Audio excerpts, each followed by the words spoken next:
Hello guys, welcome to my YouTube channel Ease in Learning. Today's topic is paradigm. हम इसमें paradigm का meaning समझेंगे और paradigm shift के बारे में भी समझेंगे. Meaning of term paradigm. तो पैराडाइम का मतलब क्या होता है? The way you see something. आप किसी भी चीज़ को कैसे देखते हैं, मतलब आपका देखने का नज़रिया कैसा है उस चीज़ को, और योर पॉइंट ऑफ व्यू. आपका पॉइंट ऑफ व्यू मतलब सेम चीज़ हो गई, आपका नज़रिया कैसा है. फ्रेम ऑफ रेफरेंस और belief.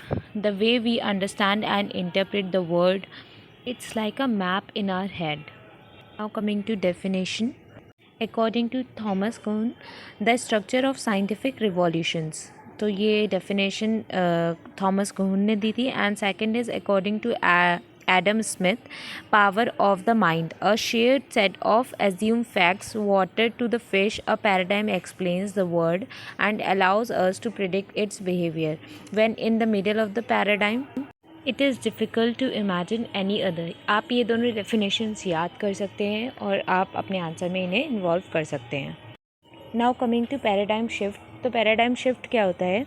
It is defined as an important change that happens when the usual way of thinking about और doing something is replaced by the new and different way.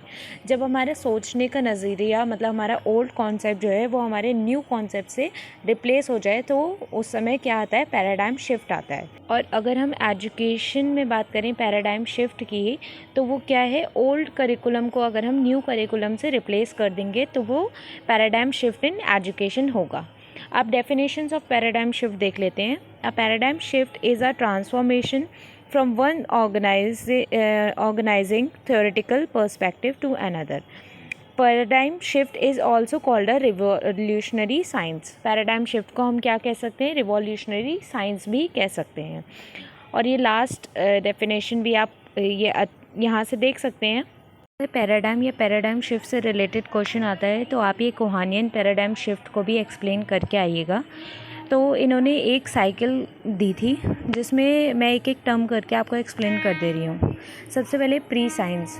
Pre science को इन्होंने वो बताया था कि जब हम कोई चीज़ मतलब करते हैं तो उसको करने से पहले जो प्रॉब्लम इरेज होती है हमारे सामने. साइंस बेसिकली क्या है? किसी भी चीज़ की खोज को हम साइंस ही बोलेंगे. तो कोई भी चीज़ की खोज करने से पहले जो हमारे सामने प्रॉब्लम इरेज होती है, आती है, वो प्री साइंस होती है. अब प्री साइंस के बाद आती है नॉर्मल साइंस. नॉर्मल साइंस वो होती है जब हम किसी चीज़ की खोज करते हैं और हमारा उसमें इंटरेस्ट जो है वो बढ़ता चला जाता है और मेजर प्रोग्रेस जो भी, मतलब हम प्रॉब्लम जो हमारे सामने आती है उस पर हम मेजर प्रोग्रेस कर लेते हैं. फिर उसके बाद में आता है मॉडल ड्रिफ्ट. मॉडल ड्रिफ्ट कब आता है? जब हम खोज करते करते उसमें इतना इंटरेस्ट क्रिएट कर लेते हैं कि हमारे आगे जो है वो न्यू क्वेश्चंस अराइज होने लगते हैं जिनका हमें आंसर नहीं मिल पाता है. फिर आता है मॉडल क्राइसिस. मॉडल क्राइसिस क्या होता है? जब मॉडल ड्रिफ्ट होता है, मतलब क्वेश्चंस हमारे सामने आ जाते हैं और हम उनका आंसर बिल्कुल भी ना कर पाएँ, तो मॉडल क्राइसिस होने लगते हैं. फिर मॉडल रिवॉल्यूशन. तो मॉडल रिवॉल्यूशन क्या होता है? जब हम उस चीज़ का आंसर ना कर पाएँ और हमारे सामने एक न्यू कॉन्सेप्ट बिल्डअप हो जाए, न्यू पैराडाइम आ जाए. फिर पैराडाइम चेंज आता है. पैराडाइम चेंज क्या होता है? New paradigm to maturity. मतलब जो हमारे सामने न्यू पैराडाइम, न्यू कॉन्सेप्ट जो आया है वो एकदम मैच्योर पीक पे होता है और ये साइकिल जो है वो एज इट इज़ वर्क करती रहती है. तो ये था Kuhnian paradigm shift. Thank you for watching. अगर आपको मेरी वीडियोस पसंद आ रही हैं तो please like, share and subscribe to my channel.